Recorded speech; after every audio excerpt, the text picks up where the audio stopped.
Run, river, run, run through the hills. Run, river, run to the sea. Run, river, run to your place beneath the sun. Run, river, run over me. Run through the land, you run through my soul. Bring me wisdom and peace. Run through all ages and all of life's stages. Hi, this is Jan Lewis, your host of Be My Guest. Today we have Michael Nespolo from Woonsocket, Rhode Island. Michael is the facilitator of the Widow and Widowers group in Woonsocket. And when I went online, I found only two groups, one in Boston and Michael's group in Woonsocket. So it's really close to get to the one in Woonsocket. Welcome, Michael. Thank you. But Michael is also a poet, so we've got dual things going on here. I think this is wonderful. He's going to read a little of his poetry to us.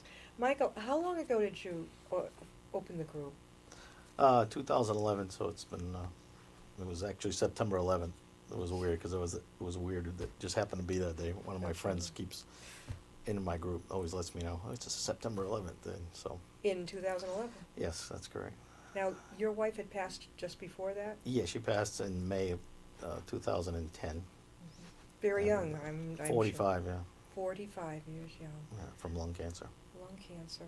The people, was it hard to get the group off the ground? It took a little time. The funny thing is that the few people that the group started with were all people I went to bereavement counseling with. So I met all these people. Yeah. And we become fast friends. We're still really good friends. You could get the word out that way. Well, that was the thing, how we would stay together, because we all kind of were going our separate ways from our group setting. Yeah. But there was really nothing I could find that was out there, bereavement-wise. There was a group in Boston, but there was nothing in Rhode Island. So that one night I'm sitting there at my computer and I said, well, I might as well start my own meetup group. And so it was Rhode Island Widows and Widowers. And one of the ladies, Sue Quetta, I mentioned her name. She coined us as the Merry Widows. It's Widows, Widowers. So that's that's kind of our little call sign. That's your call sign? Yeah, the Merry Widowers. I know what it says online. It doesn't say that though. It just says Rhode Island. It's in there somewhere. You it gotta yeah. And how many members do you have now? Currently, there is 186. Oh, I thought you were going to say maybe 20 or 30. No, That's no. a lot. Some I've probably never met. And they're online with you. Yes, they all get emails from our, All age groups. Yeah. all age groups. Yes. I'm trying to think, why there aren't more groups for widows and widowers. Why do you think?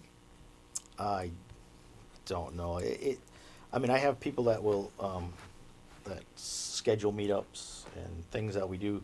I have 7 or 8 of them that will do that, but it's hard to get people to help out with that. And I have a few people that will do it. It's hard to even get people just to come. They sign up and they don't come, and it's tough. It's a difficult situation. I think for men, it seems to have been not a lot of men are in the group, but it seems that it's easier for them. They're more, but a woman who's not really social, it's hard to make that transition into, because some of them go through terrible losses, and it takes a long time to, break through the barrier. Maybe they misunderstand and they think it's a dating group. Possibly, but it's not. No, it's not at all. What do you do when everybody gets together? When do you meet? What do they do? Well, we do all kind of things. We go bowling. One of the things coming up is shooting pool at a billiards place. But we do a lot of dinner, go out to eat, and just chat. Eating chat, usually that's what it's called. Do you have speakers? I've spoken a few times over the course of the history, like at a Christmas party. Yeah. But no, it's not so much a bereavement group as a social thing. Social. So. That's so But I always suggest that they go to a bereavement group or one-on-one counseling or something.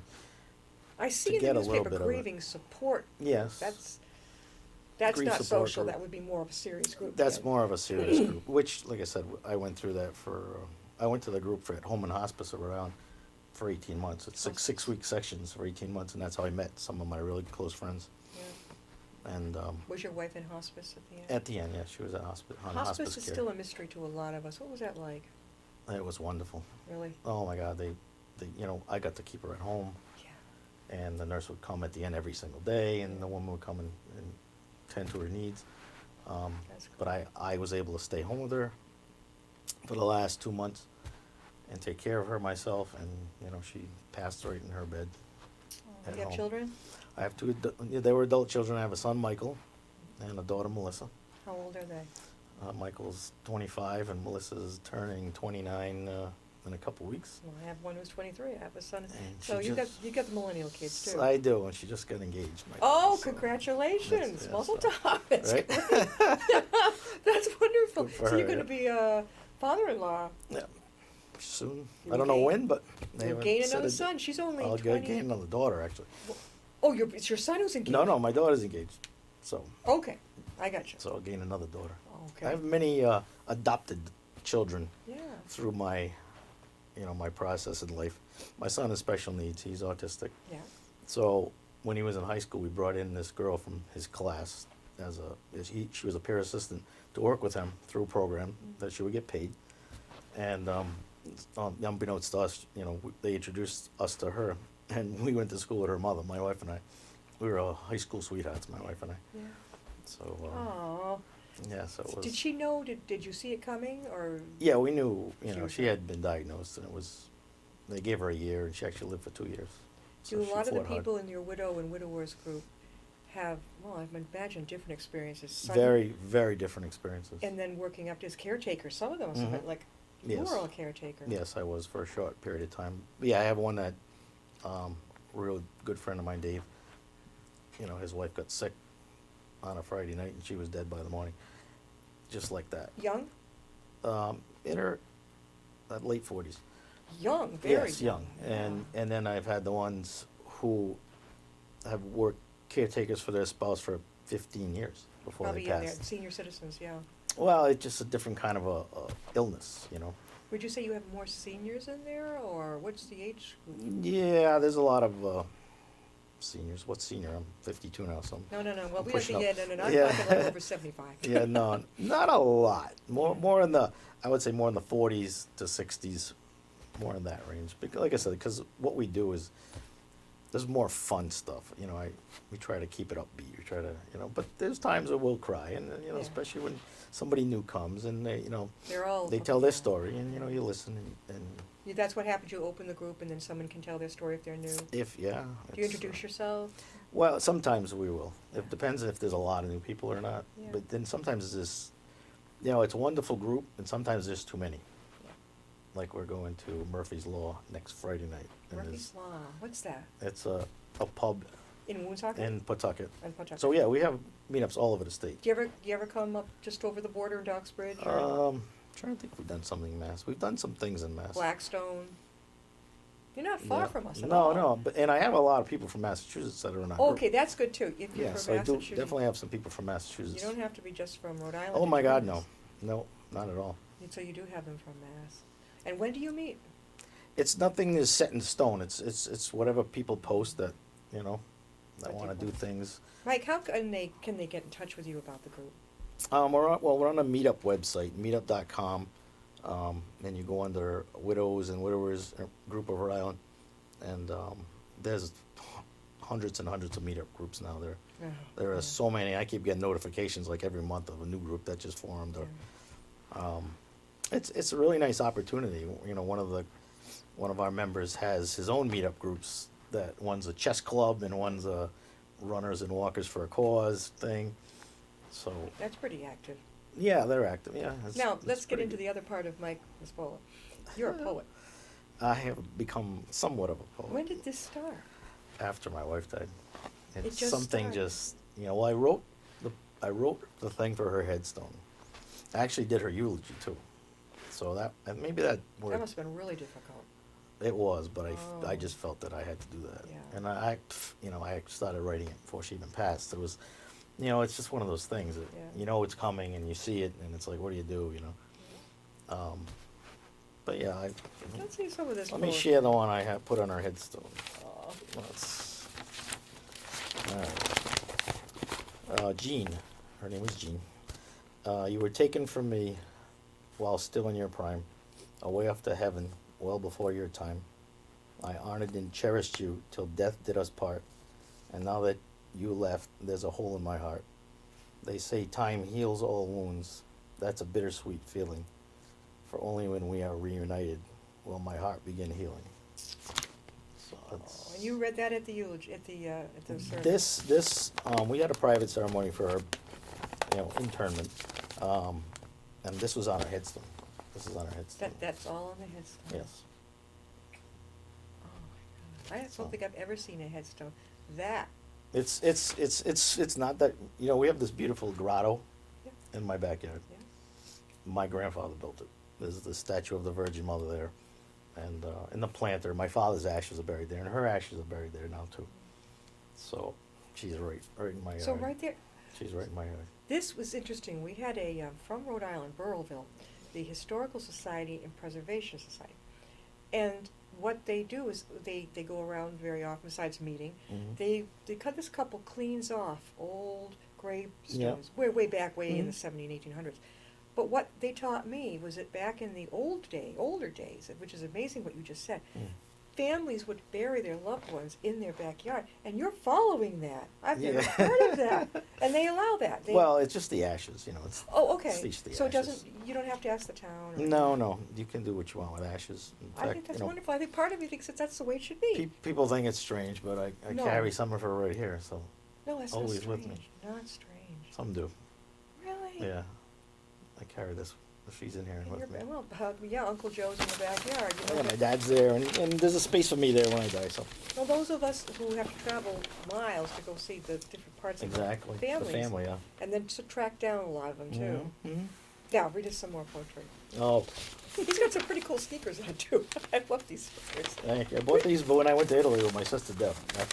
What is it with Italy? We have so many people who love to go to Italy on here. Well, we went, and my sister and I went a year after my wife passed, and we went to the hometown where our great grandparents came from, Palazzolo Acredi. It's called. Yeah, It's at the top of a mountain, and we went there, and it was so magical. It just everything worked out Yeah. for the greatest things. We found this rose growing by the side of the road, and our great grandmother's name was Rosa, and we picked it and we kept it with us the whole time we were there, and we found out.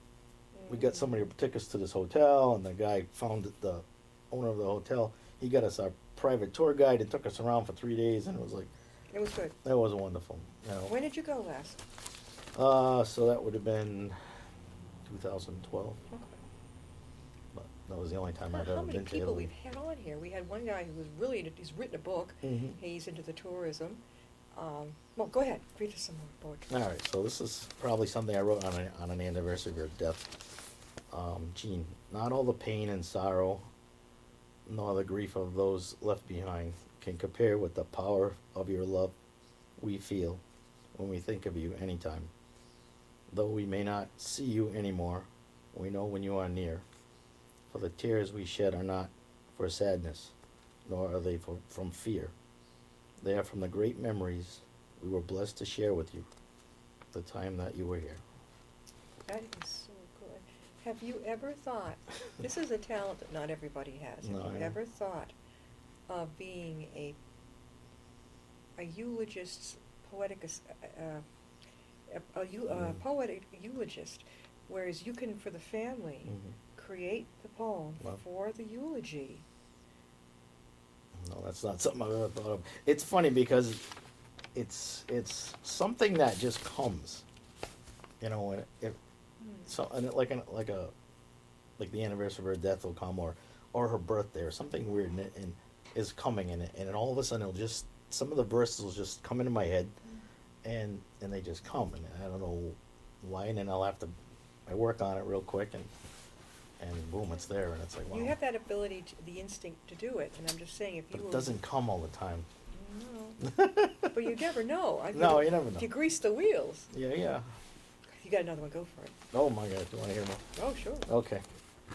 So this is an anniversary one. 4 years ago today, the second day of May, the sun did shine away, but there was no time for play. for there she lay, wasting away, on the 2nd day of May. You couldn't ask for a more beautiful day. There were no more words to say. I'm gonna cry. That's okay. It was the ultimate price to pay. She was headed far away on the 2nd day of May. As she drifted away, all we could do was pray that she swiftly make her way so she could forever play on the 2nd day of May. So it's, like I said, I don't know, it just comes sometimes, and words don't describe it. I know. It's It's and I don't raw even know feeling. her, and I feel like I know It's very her. raw feeling, and Yeah. part of my bereavement, and one of the things I did is a very good friend of mine was riding in the Pan Mass Bike Challenge, and she rode for my wife, Yeah. and so I picked up biking, and part of the thing I would do is I would go ride, and I had a playlist I would play on my iPod, and it was all songs that she liked and I liked, mixed together, but sad stuff too, not really, some of it was sad, and sometimes I would just cry, and I'd ride and I'd cry, but, and the other thing I did about a month after she passed, as I started a journal, an open, thing, and I would just write to her, and I would write to her every single night. Yeah. Like a diary. Like a diary, but I could say anything I wanted, and write anything I wanted, and not knowing that this was helping me, it made me deal with the pain on my terms, somewhat, and not on the grief's terms. I feel like I never knew this lady, but I feel like through your poetry, I can picture her being there, Yeah. and I don't know. You just have a way of making so people can picture. What did she look like? Was she tall? No, short, 5'4", blue eyes, Oh. dark brown hair. Very What did cute. she smoke? No, she never smoked a cigarette. And yet, I have heard this. People can get Yeah. lung cancer. They feel it's more of a, from outside influence, from the weather or, That's odd, isn't it? um, It must have taken you both right by surprise. it did because, her doctor thought she had like pneumonia or something like that. Yeah. And, but it just wasn't going away, there was no fever and she's coughing and, That was it. The kids knew, right? oh yeah, the kids knew. Well, my son being autistic, he doesn't have that emotional attachment, Right. to people like, my daughter, my daughter took it hard. Yeah. Well, she was still what? She got to see them graduate. My son Yeah. technically graduated from high school Sure. that year, Yeah. the year before, and my daughter graduated from college. So she got to see She got to all see these that. graduating. Yes. This is, you're, how can I say, a power of example for people who are going through widowhood, Yeah. widower, widows. Nick, again, how can people reach you if they'd like to join your group? You go on the meetup.com website and you search under Rhode Island Widows and Widowers, and it'll come right up. And there's a picture actually of me with my wife and us in a beautiful sunset. That's your wife. Yes, that's my wife. 'Cause I and kept seeing that. You saw that sunset picture. Also, if they would like to talk, maybe they're going through a stage privately with you, email. They could what message. should- They could actually message me directly through that site. Okay. Or you could. I'll give you my email address. It's mpnespolo Nespolo @cox.net. Because some people would probably, like, I could picture myself, I think I'd rather email you personally. Yeah, if it yeah, were- and I've talked to people personally on the phone, and I'll help them as much as I can. I don't know, it's like giving back, I'm a memoir writer, a ghostwriter, Mhm. and he's taking his time, I think he's really having a hard time, writing the story of his wife passed. Mhm. And it's very difficult for him to even send me little ideas that he have. I'll take it and run with it. That's Yeah. my job. But he's having an awful hard time. I'll go through patches of not even hearing from him. Right. But I have to be very patient. Mm. He wants to tell Oh yeah, a story. there's a lot of pain. Yeah, Yeah. and that's how they stay alive in inside of you, is you tell their story. Yeah. I mean- And I told him, I said, you don't have to just meet. Most of my clients I meet up in person, and we spend an hour or two together, and they Mhm. dictate to me, and that's why I'm a ghostwriter. Yeah. I'm invisible. I will compile it into the manuscript, Mm. but he keeps insisting on, well, I'll have somebody type up what I've tried, because he's again, the inability to put the sentences, the heart is Right. there, The thoughts but together. to put it together in a flowing book form, Mhm. that's very common. Very common. There's so much to say. Can you, before we close, can you read us another poem? If you got Okay. another one? This one I call this one the gift. When you fall in love with someone, and you marry them, and you have a family with them, you give each other a very special gift, a gift of yourself. You both give this gift, killing me, Good. to each other willingly, yet you still get to use it, you get to touch it, you get to feel it every day, just like you never gave it at all. When the person that you love, the one you gave your gift to, dies, the gift they gave to you is gone forever. But what is even worse is the gift you gave to them is also gone forever. You cannot touch it, nor can you feel it. You're only left with the memories of it. But as hard as this gift was to lose, we were blessed to have shared this gift at all. And I would give it freely again, knowing the outcome would still be the same. Oh. That would kill me. And it just comes to you. I just, it, where she was, Are you the doing love it of now my life. still? Are you still writing anything? I haven't written one for a little while, but like I said, there's no rhyme or reason. Keep those. Oh no, these are all on my computer. And I have these. Keep those very much so. There's no rhyme or reason when it happens. It just happens, and it's like something will just come to me, and I'll be doing something out in the yard, Or driving maybe. or even driving, and then something will come up, and I was like, oh, this is good, and then I think to myself, oh, this is pretty good, and I get a couple of verses going, and then. Your not- children have read it, right? They've read. Oh, my kids, yeah, they They see know. all my stuff, yeah. They must be very proud of you. Yeah, I'm proud of them, though. Yeah. Thank you so much for being a guest on the show, Ron. Well, thank you for having me. Oh, good luck with that poetry. We'll see you next time. Be my Thanks. guest.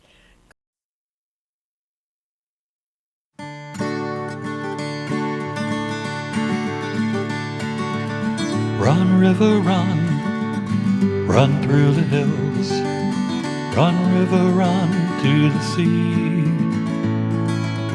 Run, river, run to your place beneath the sun. Run, river, run over me. Run